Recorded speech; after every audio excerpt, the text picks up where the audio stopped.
If white immigrants can come to this country 50 years ago with nickels and dimes and no education, and come here and pool their little nickels and dimes and no education, and set up little stores, develop these stores into larger stores, develop this into an industry which creates job opportunities for whites.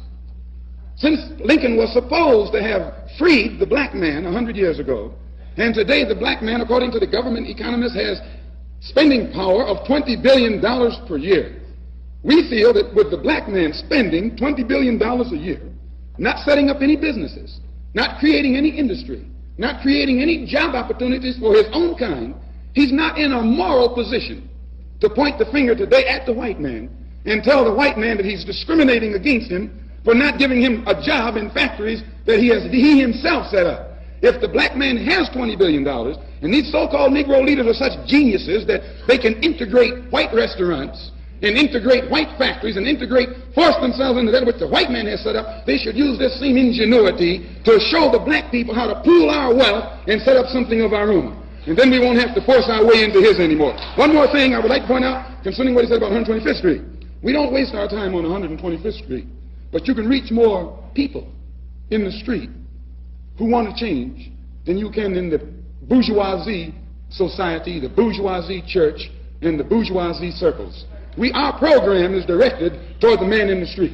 So we spend our time in the street, and what we do with that man, instead of trying to change the white man in your mind, make you accept us, we change the mind of the black man and make him accept himself. And as soon as he accepts himself, he'll solve his own problem. He won't be trying to force himself into your factory and into your bedroom and into your kitchen. Good evening, YouTube family. Today is Monday, February the 10th, 2025. It's your man, Big D, and I'm back with another one. I want to say, first of all, that I appreciate all you good folk out there in YouTube land that continue to show support to my son and I. We greatly appreciate it. Thank you. Family, I agree with what Brother Malcolm had to say in this video. Why is it that white immigrants,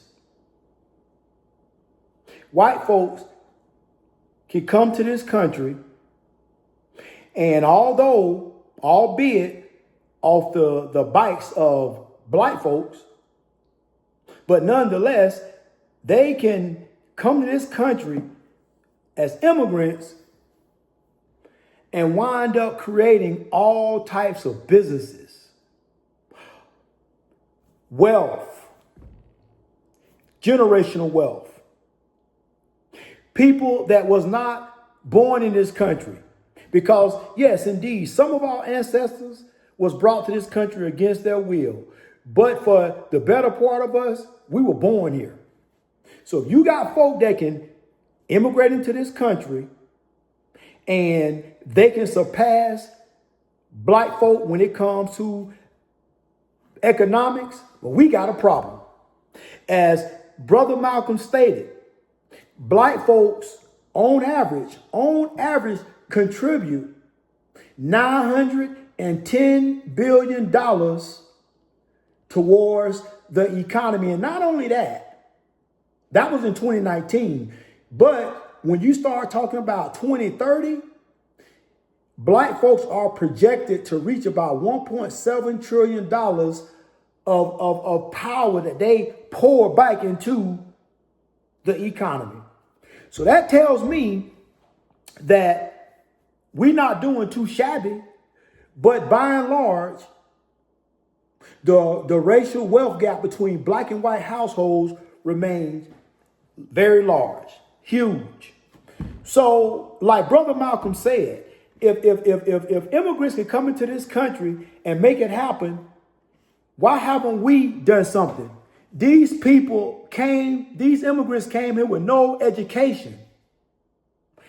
And they started corporations, created all kind of industries, and they set these systems up, and they employ their own people.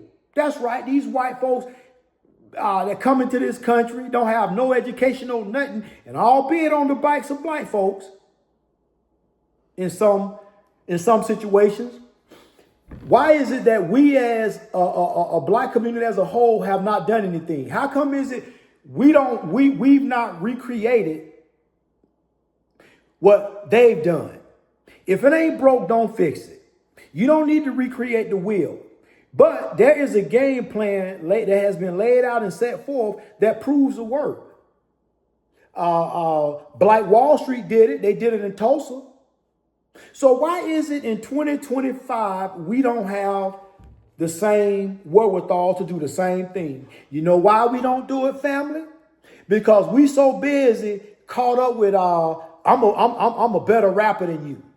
Yeah, I can drop more bars than you. We got rap beefs that's still going on. That's been years past and people still got beefs. And it's getting to the point now that we get so petty and our egos are so fragile that we have to display these beefs for the whole world to see. Man, family, I just don't understand how black folk keep failing to see the bigger picture. I don't understand how the most wealthy of us seem to be the ones that don't have no common sense. And now I'm not saying all black folk, because we got some black folk that are wealthy, I mean super rich, that in my opinion have common sense, but they are few and far between. They can't do it by themselves, and they should be expected to do it by themselves. But in the same token, if you got all these businesses that was created by white folk, and if them white folk don't choose to want to give you an opportunity because, let's perhaps say because you African American, well, guess what? You can't be mad, because don't nobody say back in the days of since black folk had been allegedly free, back in them days, and white folks was building these corporations up, and guess what? They didn't hire a lot of black folks back then. They hired all white folks, and guess what? On top of that, black folks couldn't go and talk about civil rights and DEI and all that stuff. They couldn't do that. They had to take it on the chin. And I agree with Brother Malcolm 150%. If black folk been in a position where they could have improved themselves, if the richest of us could have said, hey, listen, let's try to all band together, even the ones of us who only making $40,000, $50,000 a year, $30,000 a year, how about we all band together as black folk and we create our own corporations? We create our own lending institutions. We create our own brokerage firms. Why is it that we can't do that on in large? But then when the white man don't want to give you an opportunity, then he racist. No, you know what? We should have been there, done it for ourselves. Just like they look out for their people, we don't have any excuse why we have not put something in place that benefits us, where we can hire each other, where we can give one of us an opportunity. But here's the problem, family. I also know that amongst us are the worst of us. And you can give people an opportunity, black folk, and they'll squander it. Let me tell you, I've tried to do business with black folk in the past, try to do business with them, and not all, but some, they fail to do a good job. They fail to provide the service that I was paying for. So I could see why there are some of us that don't want to do no business with those of us that have businesses, especially if we've been screwed by another black person, another black business owner. So I get it. But some way, somehow, we have to surpass the BS, because it just seems that all we care about is who got the biggest bling, jewelry, chains, earrings, who got the most cars in their garage. Man, let me tell you something, family. I ain't knocking nobody if you got the money and you want to squander it away and you want to spend it on bullshit, that's on you. And ain't nobody should tell no grown person how to spend their money. But there is such a thing called being financially savvy. There is such a thing of living a life of being prudent sometimes. It ain't nowhere in the world that one person got 8, 9 luxury cars, exotic cars, sports cars, but really and truly, they can't sit they dirty ass cheeks, but in one seat at a time. And I take that back. I apologize for saying dirty ass cheeks, because I don't know if people ass cheeks are dirty, but I'm just using it as just a, just as a word to kind of like capture your attention. But back to the story at hand.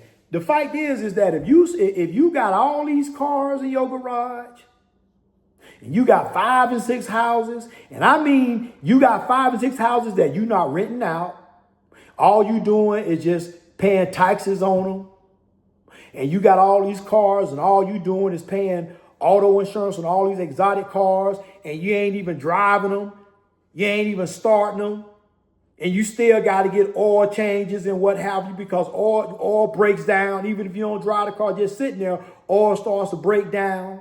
And it's not good for a gasoline engine to just sit. Why would you invest your money in BS like that? Why would you do it? I don't care if I was Elon Musk and I had money on top of money. Now, I'm not saying that if I had money like that, you know what I'm saying, I wouldn't probably perhaps get me, I'm into EVs. So I would probably get me a nice, EV sports car that can, that's super fast. You know what I'm saying? Not necessarily super fast, but just an exotic EV. But I ain't finna go and get no 5 of them. I ain't finna go and get no 6 of them. And in fact, family, we just got to do better. We have to do better. We got to get our head out of our behind, because as long as we keep thinking that, okay, the cars, the house, the jewelry, that's what makes people like us. That's what makes people respect us. We are being foolish, especially as men. And sometimes men have the misconception of thinking, well, the more money, the more jewelry I have, the nicer car I have, that's just going to mean more women. Because if it ain't to garner attention of women, why are we doing it? And don't sit up and say, oh, well, I'm just doing it just to be doing it. No, men don't go out and buy these flashy items just to get the attention of men. If they do, well, you know what? If that's the way they go and they want to get the attention of men, that's fine. But for the most men that are not perhaps think like that, they're trying to garner attention of women. And until we get to a point where we see the value in creating something for us, like other races do, which is nothing wrong with that, because we need to take care of our own. Until we see the value in that, we're going to keep on staying there. We're going to keep on taking L's. We're going to always be consumers, going to this folk over here who ain't African American and buying his jewelry, going over here and to the person who ain't African American buying their cars. We not doing that. See, we go do business with everybody else and keep money in their community while extracting it out of ours. But then we be the first one to get mad when white folks who built the Walmarts, the white folks who built the Targets and the Sam's Club, the Costco's, if they don't choose to want to adhere to the whole DEI thing, oh, now they're racist. No. You know what? Yeah, maybe they are a little biased, maybe even a little racist, but you know what? I ain't going to blame them. I'm going to always look back at us and say, why haven't we done the same thing? Until we start thinking correctly, until we get past these little mediocre beefs, who can rap the best, who can be the pretend most gangster, who can do this, who can do that, we're gonna keep taking L's.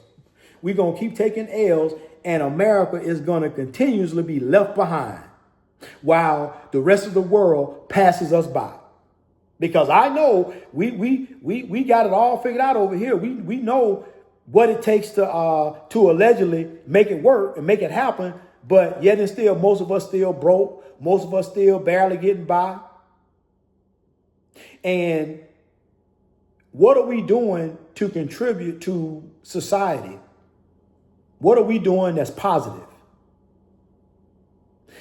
Family, we got to do better. If not, we're going to continue to be left behind. Well, family, always remember, be more tomorrow than you were yesterday. Peace.